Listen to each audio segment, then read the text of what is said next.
Hi everyone, assalamu alaikum. Welcome to my channel and welcome to my new blog. আশা করি সবাই ভালো আছেন। তো যে যেখান থেকে আমার আজকের এই ভিডিও দেখা সবার প্রতি অনেক অনেক দোয়া রইল। আর নতুন একটা গার্ডেনিং ব্লগ নিয়ে এলাম। আশা করি সবার ভালো লাগবে যারা গার্ডেনিং ব্লগ ভালো পায়। তো আজকে গার্ডেনিং ব্লগে আমি শেয়ার করি আর এই যে দেখতে পারা আমার লাউয়ের গাছ, কিছু লাউয়ের গাছ এগুলো আমি ফেব্রুয়ারি মাসের মাঝামাঝি সময়ে রোপণ করছিলাম বীজ, আর বীজ থেকে চারা উঠছে। মাশাআল্লাহ খুব সুন্দর, খুব হেলদি গাছগুলা। আর একটা ফটের মাঝে বেশ কয়েকটা গাছ আছে। এইখানের মাঝে আরও কিছু গাছ আছে, দুই ধরনের গাছ এগুলা, আর এক জাতের আর এগুলো আর এক জাতের, দুই জাতের গাছ এগুলা। তো আরও কিছু গাছ আছে, এই তো দেখাই। আর আরও কিছু গাছ সেম টাইমে এগুলা লাগাইছি। লাগানোর পরে ফটের যেগুলা একটু বেশি মাটি আছে, মাটি বেশি থাকায় গাছগুলো আরও সুন্দর হেলদি হয়েছে। আর এই যে ট্রেন মাঝে বীজ রাখছিলাম, গাছ সবগুলো সুন্দর হয়েছে আর বড় ওর আস্তে আস্তে ট্রেন মাঝে। যেগুলো একটু লেটে উঠেছিল এই যে দেখা যায় এখন বাইর হয়েছে পাতা। আর এগুলো আমি আজকে কিভাবে ডাবল কাপ মেথডে ট্রান্সপ্লান্ট করবো শেয়ার করবো। আর এইখানের মাঝে বেশ কিছু চারা এগুলা ভাঙ্গি গেছে। আমার ঘরে বিড়াল আছে, উইন্ডো সেল থেকে বিড়ালে পালাইয়ে এগুলো আসলে ভাঙ্গি লাইছে বেশ কয়েকটা গাছ। আর এই গাছগুলো এখন আমি ট্রান্সপ্লান্ট করি আর এই ট্রে থাকি, কারণ এই ট্রের মাঝে দেখতে পারো অল্প কিছু মাটি, বেশি মাটি নাই। আর এভাবে থাকলে দেখা যায় যে আর গাছটা অনেকটা হেলদি বড় হইতো নাই, আর খুব দ্রুত পানি শুকাই যায়। তো চাই আর আমি এগুলো ট্রান্সপ্লান্ট করিয়া নিতাম। তো কীভাবে ট্রান্সপ্লান্ট করবো আজকের ভিডিও শেয়ার করবো। ডাবল কাপ মেথডের লাগি আমি 2টা কাপ নিব এই লাউয়ের গাছগুলো ট্রান্সপ্লান্ট করার লাগি। এই যে দেখতে পারা প্যাকেটের মাঝে আছে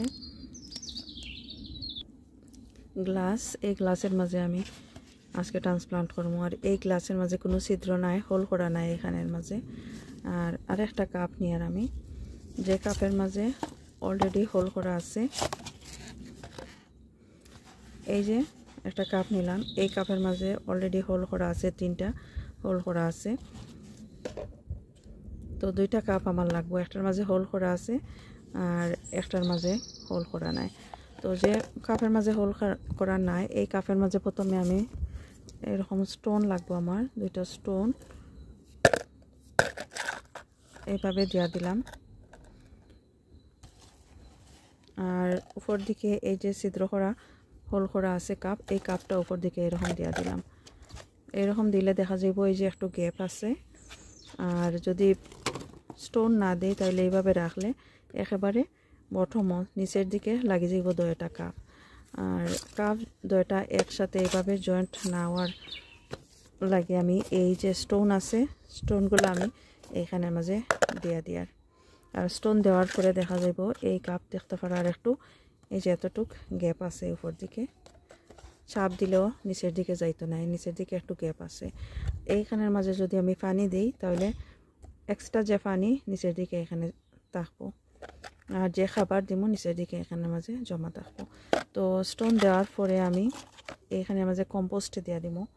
আমি এই কাপের মাঝে মাল্টিপারপাস কম্পোস্ট দিয়ার, ঘরের মাঝে যে কম্পোস্ট আছে মাল্টিপারপাস কম্পোস্ট, এই কম্পোস্টটাও দিয়ার। আর উইক্স থেকে আনছি এই কম্পোস্ট। তবে এইখানে দেওয়ার আগে আমি ভালোভাবে এইভাবে দলা যদি থাকে দলা জোর জোড়া করিয়া এইভাবে ভাঙ্গিয়ে নিব। আর নিচের দিকে একটু চাপ দিয়া দিয়ার, যাতে মাটিটা একটু সেটেল হইয়া থাকে নিচের দিকে। আর বাতাস যদি থাকে বাতাসও বাইরে যাইব। আর পানি যখন দিব তখন পানিটাও সুন্দরভাবে থাকবো, না হইলে দেখা যাইব বাতাস ভিতরে থাকলে পানি যে দিছি দেওয়ার পরে মাটি একেবারে নিচের দিকে যাইব কি। এখন আমি এইখান থেকে এই ট্রে থেকে গাছ উঠাইয়া নিমু। এইখান থেকে এই যে গাছ আছে গাছ উঠাইয়া নিমু। তো গাছ উঠাইবার আগে আমি দেখাই আর কিছু গাছের মাঝে এখনও বীজ রয়ে গেছে। কোনো কোনো গাছের এই যে দেখতে পারা বীজ পড়ে গেছে, কোনো গাছের মাঝে এখনও বীজ আছে। তো একেবারে ছোটো যে সময় আসিল 2 পাতা মেলছে এই সময় আমি এই বীজগুলা ফালাইছি না, কারণ গাছ খুবই নরম থাকে।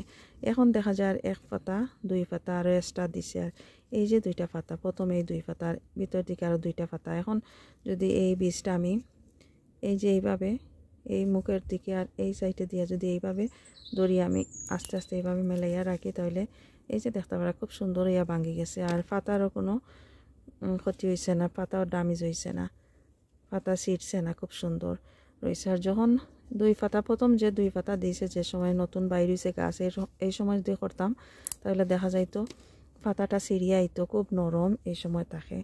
এই কারণে আমি প্রথম দিকে এগুলা করছি না।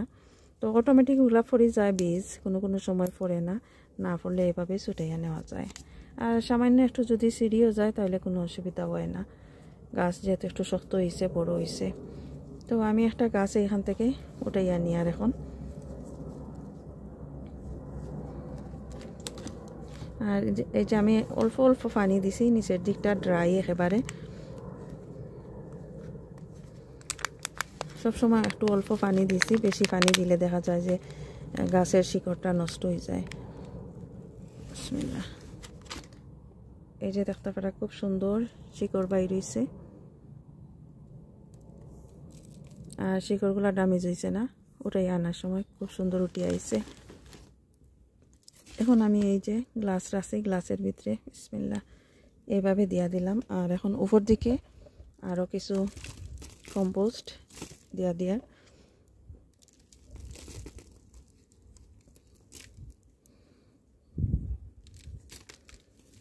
দেওয়ার পরে এই যে হাতের আঙ্গুল দিয়ে একটু একটু চাপ দিয়ে এইভাবে দেওয়ার সাইডে, যাতে গাছটা খুব সুন্দর হইয়া সুজো হইয়া থাকে।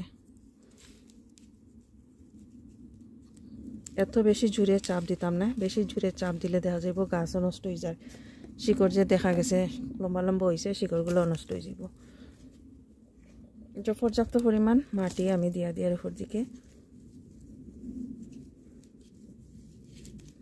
তো একটা গাছ খুব সুন্দরই আমি রোপণ করলাম। এখন আমি একটা স্টিক লাগাইয়া দিব। এখন এই গ্লাসের মাঝে আমি এই যে স্টিক দেখতে পারলাম, ব্যাম্বু স্টিক আছে, এগুলা শপের মাঝে কিনতে পাওয়া যায়। এই স্টিক আমি দেয়া দিব 30 সেন্টিমিটার। এটা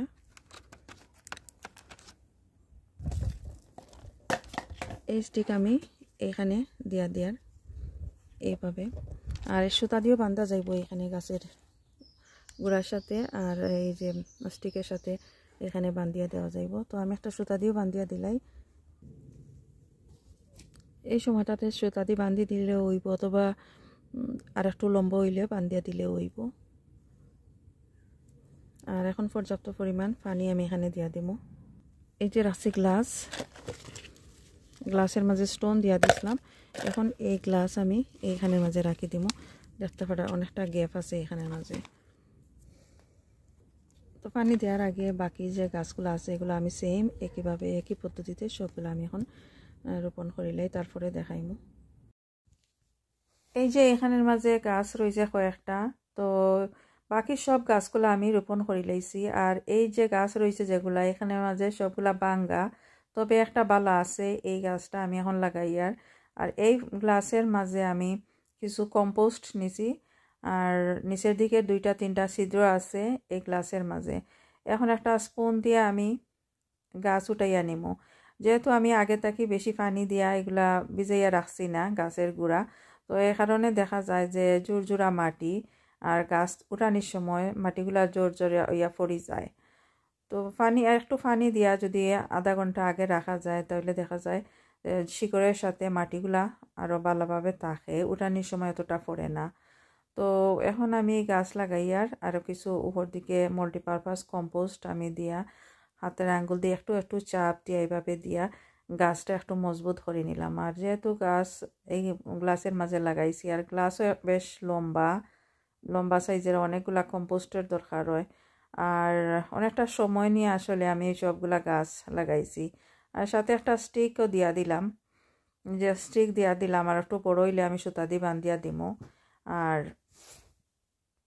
যেহেতু আমি ডাবল কাপ মেথড করি, আর এই যে এই গ্লাসের মাঝে এরকম একটা স্পঞ্জ দিয়া দিছি। আর যদি স্টোন একটু বড় সাইজের না থাকে, এরকম স্পঞ্জ থাকলেও দেওয়া যায়, যেগুলা পানি শোষণ করতো নাই। তো যে অতিরিক্ত পানি থাকবো উপর দিকে আমি দিব, অতিরিক্ত পানি নিচের দিকে জমা হইব গ্লাসের মাঝে। এখন আমি কিছু পানি দিয়ার যেহেতু এই মাটিগুলো একটু ড্রাই আর গাছ নতুন লাগাইছি, তো একটু একটু পানি দিয়ার পানি দেওয়ার পরে এই গাছগুলো আমি ঘরের ভিতরে নিমু। এখন মার্চ মাসের শেষের দিক আর মে মাসের দ্বিতীয় সপ্তাহে এই গাছগুলো আমি গার্ডেনের মাটিতে অথবা টবে রোপণ করবো। তো যদি ভালো লাগে আমার আজকের এই video please like share and comment করবা। যারা অলরেডি সাবস্ক্রাইব করছেন থ্যাংক ইউ সো মাচ। নতুন যারা আছেন সাবস্ক্রাইব করি আমার চ্যানেলের পাশে থাকবা। ভালো থাকুকা, এখানেই বিদায় নিচ্ছি। আল্লাহ হাফেজ।